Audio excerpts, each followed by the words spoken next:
আল্লাহ সুবহানাহু ওয়া তাআলা অসংখ্য নিয়ামতের মাধ্যমে দয়া করে, মায়া করে, মহব্বত করে আমাদেরকে ছোটবেলা থেকে আল্লাহ সুবহানাহু ওয়া তাআলা তার স্পেশাল মার্সি দিয়ে আমাদেরকে লালন পালন করেছিলেন। আস্তে আস্তে আমাদেরকে বড় করে তুলেছেন। যে ছোটবেলায় আমি হামাগুড়ি দিয়ে চলেছি, সেখানে যখন আমার কোনো নিজস্ব কোনো শক্তি ছিল না, আল্লাহ সুবহানাহু ওয়া তাআলা তার স্পেশাল মার্সির মাধ্যমে, ফেরেশতার মাধ্যমে আমাদেরকে টেক কেয়ার করেছেন, আমাদেরকে বড় করে তুলেছেন আমাদের পিতামাতার টেক কেয়ারের মাধ্যমে। তারা হচ্ছে ওসিলা। আল্লাহ বলছেন, তারপর তুমি আরেকটু বড় হয়েছ, তুমি একটু তোমার ভিতরে শক্তি চলে এসেছে, তুমি যুবক হয়েছ। যুবক হওয়ার পরে যখন তোমার বয়স যখন 40 বছর পদার্পণ করবে, তখন তোমার দায়িত্ব হবে হাত্তা ইযা বালাগা আশুদ্দাহু ওয়া বালাগা 40 সানা। যখন তোমার বয়স 40 বছর পদার্পণ হবে, তোমার কাজ হবে রব্বি আউজি'নি আন আশকুরা নি'মাতাকাল্লাতী আন'আমতা আলাইয়া ওয়া আলা ওয়ালিদাইয়া। আল্লাহ বলছেন যে তুমি আল্লাহর কাছে দোয়া করো। তোমার বয়স যখন 40 বছর পদার্পণ হবে, তখন তোমার কাজ হবে আল্লাহর কাছে দোয়া করা যেই আল্লাহ তোমাদেরকে দয়া করে তোমাকে এই পর্যন্ত 40 বছর পর্যন্ত তোমাকে সময় দিয়েছেন এবং তোমার শরীরের ফুল স্ট্রেংথ তোমাকে দিয়েছেন। এই জন্য দেখবেন প্রত্যেক নবী রাসূলকে রাসূলুল্লাহ সাল্লাল্লাহু আলাইহি ওয়াসাল্লাম, আমাদের নবী প্রফেট মুহাম্মদ রাসূলুল্লাহ সাল্লাল্লাহু আলাইহি ওয়াসাল্লামকে যখন নবুয়ত দিয়েছিলেন, তখন তার বয়স ছিল কত বছর? 40 বছর।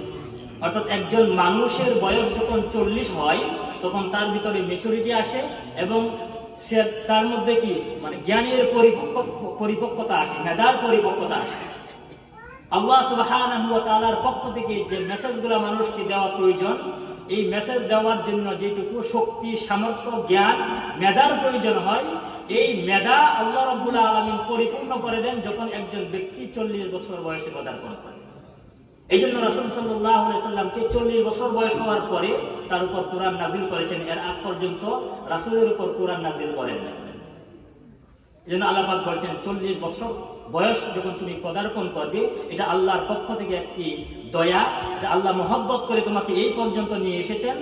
সুতরাং তোমার কাজ হবে তুমি আল্লাহর কাছে দোয়া করো এই নিয়ামতের জন্য, তোমাকে 40 বছর বয়সে তোমাকে পদার্পণ করানোর জন্য, যাতে ওই সময়টা তুমি আল্লাহর রাস্তায় ব্যয় করতে পারো এবং আপনাকে আমাকে যে সন্তান দেওয়া হয়েছে, এই সন্তানগুলো যাতে আমাদের চোখ জোড়ানো এবং পরহেজগার মুত্তাকি সন্তান হিসেবে আল্লাহ রাব্বুল আলামিন আমাদের জন্য কবুল করেন।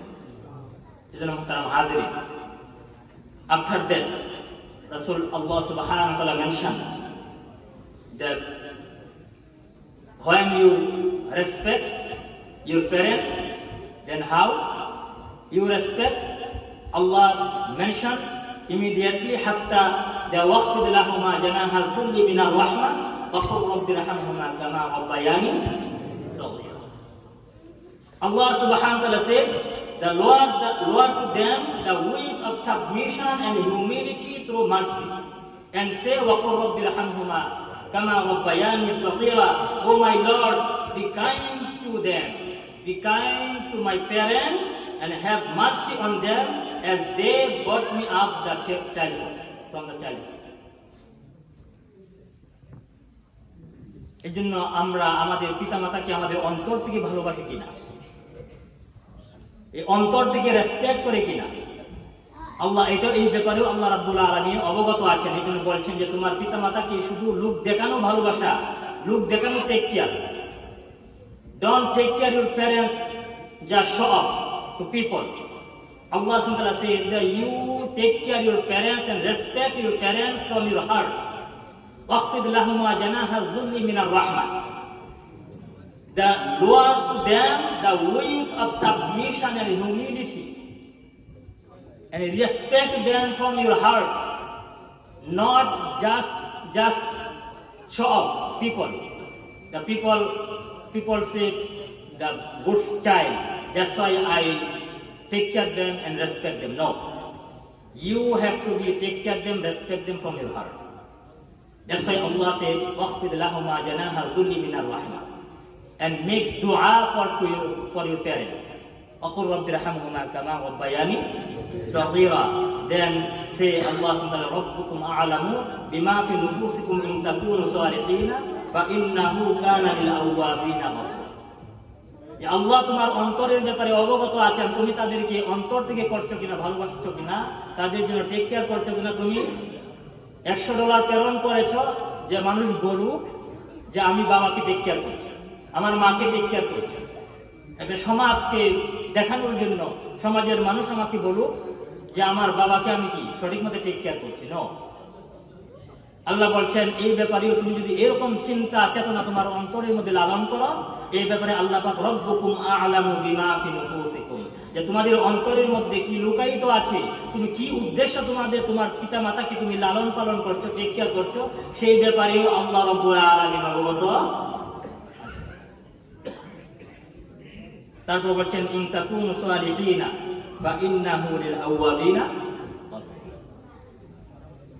আমাদের উচিত তাদের জন্য, তাদের মাগফিরাতের জন্য দোয়া করা,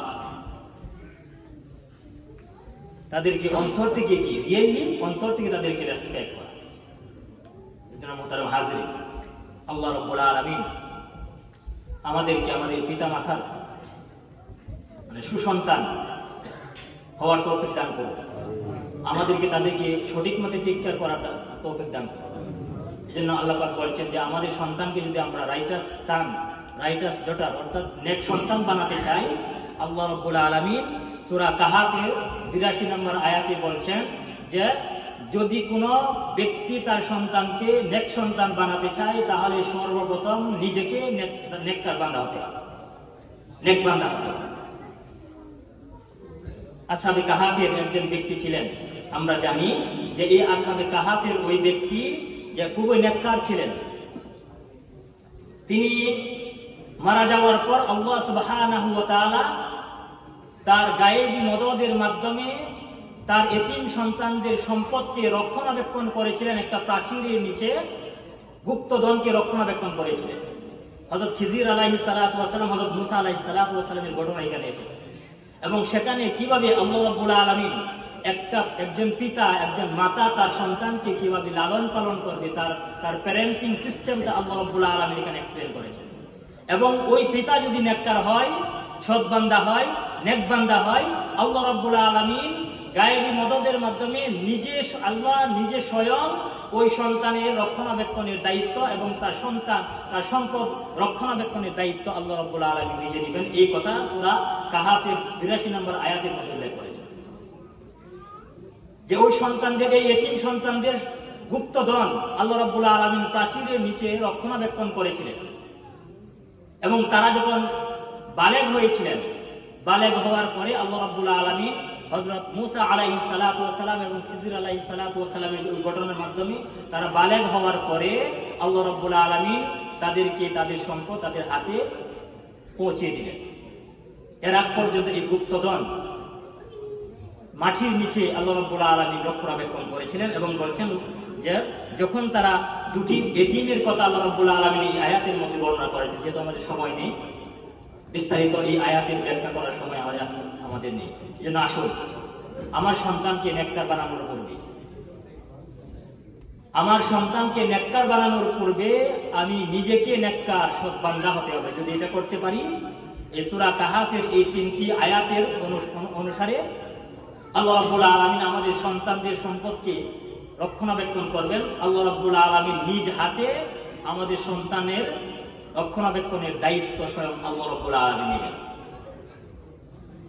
আসুন আমরা নেক বান্দা হই, আমরা আমলে সালেহ করি, আমরা নিজেদেরকে আল্লাহর সৎ বান্দা হিসাবে নিজেদেরকে পরিগণিত করি। সকলে বলে আমিন। আল্লাহ রাব্বুল আলামিন আমাদের সকলকে কবুল করুন। সকলে বলে আমিন। ওয়া আখিরু দাওয়ানা আলহামদুলিল্লাহি রাব্বিল আলামিন। বারাকাল্লাহু লানা ওয়া লাকুম বিল কুরআন।